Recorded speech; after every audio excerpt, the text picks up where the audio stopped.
À présent, tu as donc un dossier VR et un dossier intérieur, ou architecture, suivant comment tu l'avais appelé à la base.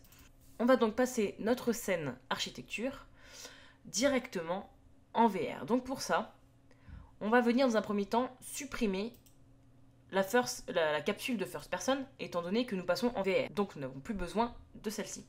Donc on la supprime. N'oublie pas de bien venir faire Save Current As et bien mettre dans notre scène ta nouvelle map que tu vas appeler donc d'un nom assez reconnaissable parce que c'est très difficile sous Unreal quand rien n'est bien renommé. Donc tu saves bien à l'intérieur. Ce qui signifie que si tu supprimes quelque chose par erreur, tu auras toujours ta map bien dans notre scène qui n'aura pas bougé. Et ce qu'on va venir faire, c'est qu'on va supprimer de notre scène tout ce qui concerne la first person. Mais avant ça, tu vas migrer tous tes dossiers, tes US Maps, tes matériaux, tes textures, tes objets. Je ne sais pas exactement comment tu travailles, mais si c'est bien rangé, normalement tu dois avoir plusieurs dossiers concernant toute ta scène. Tu vas tous les prendre et tous les mettre dans un seul dossier. Donc à la racine du content. Donc nous on va le nommer notre scène pour savoir de quoi on parle. Donc ça c'est notre scène au grand complet. Avec donc tout ce qu'il peut y avoir à l'intérieur, à savoir les maps, les textures, tous tes objets, tu ne dois rien oublier, tout ça ira dans notre scène. Donc on va vraiment move here, déplacer ici. Donc tes dossiers sont à présent vides, tous ceux que tu avais avant que tu les déplaces, donc tu peux les supprimer. Du content, tu vas maintenant pouvoir venir jeter tout ce qui concerne la first person, donc le dossier first person, le first person BP et la géométrie. Évidemment, il te demande si tu es bien sûr de ce que tu fais. Évidemment, tu forces la suppression, force delete, et ainsi de suite pour tous. Si tout se passe bien, aucun des objets qui se trouvent dans ta scène ne doit bouger. Tu ne dois pas avoir de disparition ni de shader, ni d'objet. Voilà, tu ne dois pas avoir ce genre de situation-là. Si tu as un écran noir qui apparaît, il te suffit de redouble-cliquer sur la scène que tu avais préenregistrée dans notre scène et tu vas retrouver tous tes objets et ta scène actuelle. Tu peux supprimer également du content le dossier map si tu as bien sauvegardé, comme je l'ai dit, ta map actuelle dans notre scène. Parce que du coup, map ne contiendra plus rien qui peut nous intéresser. Donc maintenant, tu te retrouves avec ton content vide, avec uniquement notre scène. Donc on va venir faire un add new, add features or content pack. Et là, on va venir évidemment sélectionner le type Virtual Project, Virtual Reality, Add to Project. Voilà, donc là, on vient d'intégrer la VR sous notre scène actuelle. La première chose à faire, ça va être dans le content,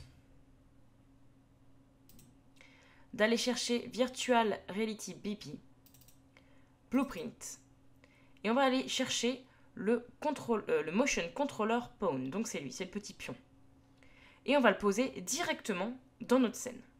Alors évidemment, il se met automatiquement dans le sol, tout est normal. On va aller chercher dans donc, les paramètres du Motion Controller Pawn.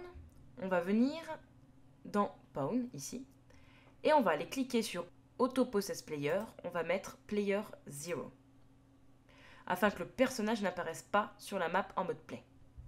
Dans le dossier ressources de ce module, je t'ai mis un input Oculus. Cet input va contenir toutes les informations concernant l'Oculus.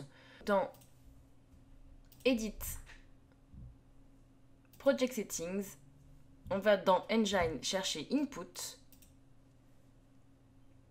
et faire un import du fichier Input Oculus. On va venir placer maintenant un Nav Mesh Bones Volume. Donc Nav Mesh en fait, tout simplement. Le Nav Mesh, ça va être vraiment la box transparente, entre guillemets, qui va venir déterminer tous les endroits où tu vas pouvoir te téléporter dans ta scène.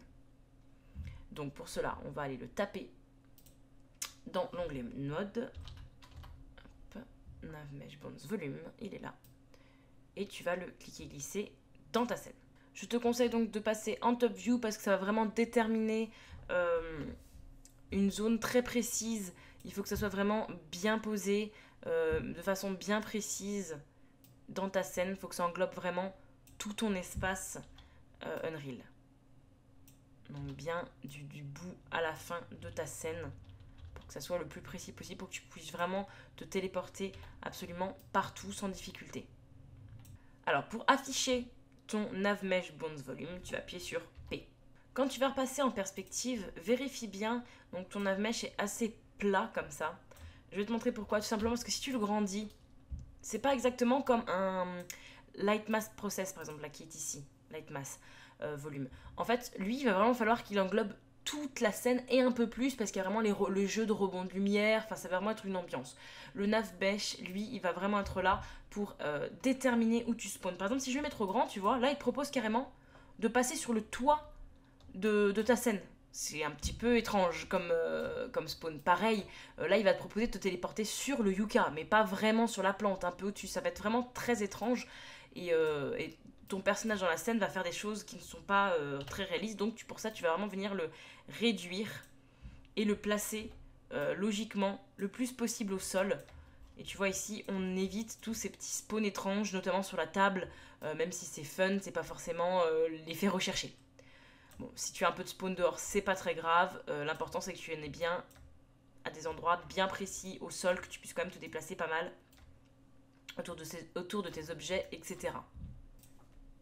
À présent, on va venir se grandir un petit peu dans notre scène parce qu'on est encore un petit peu petit. Donc dans le World Settings, à l'option VR,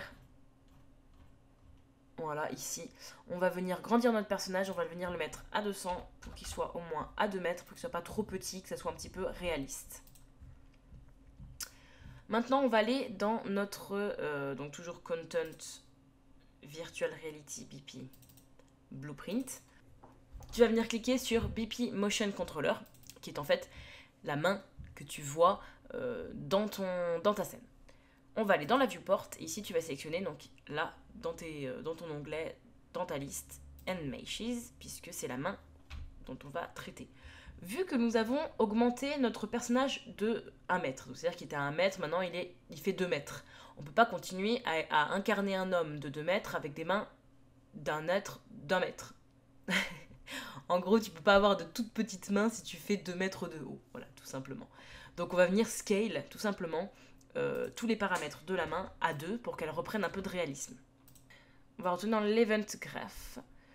Et là, on va aller dans Invert Scale.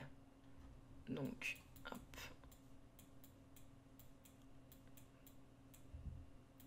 Voilà, c'est ici. Hein. C'est vraiment une case, elle toute seule. Et ici, dans le World Scale 3D, on va venir tout passer à 2. Qu'est-ce que c'est que l'Invert Scale? Donc en fait, tout simplement, l'Oculus ne va pas créer 2 mains.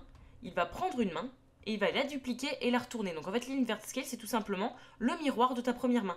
Vu que notre première main était à 1 mètre, il est normal de venir mettre son miroir à 2 mètres, comme on l'a fait pour la précédente. Pour que les deux aient la même taille. Et enfin, tu vas compiler et sauvegarder, comme toujours, ton code. Ainsi, lorsque tu lanceras un play, ton personnage aura la bonne taille, il pourra se téléporter dans ta scène et les mains auront bien sûr suivi la taille de ton personnage.